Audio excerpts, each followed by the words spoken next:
আল্লাহ কত বড় বন্ধু। একটা মানুষকে বাঁচিয়ে রাখার জন্য পুরুষ মানুষের শরীরে 15 ব্যাগ রক্ত থাকে। কত ব্যাগ? সবাই মিলেন কত ব্যাগ?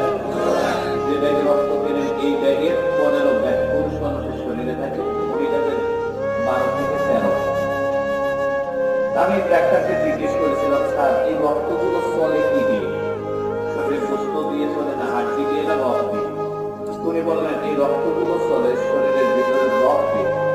আমি বললাম এই 15 ব্যাগ রক্ত যে রাস্তা দিয়ে চলে রক্ত, এই রক্তগুলো মানুষের শরীরে কয় হাত? উনি বলছে হাত না, একটা মানুষের 3.5 হাত বডিতে রগ আছে 97,000 কিলোমিটার। বলেন না, 97,000 কিলোমিটার রগের ভিতর দিয়ে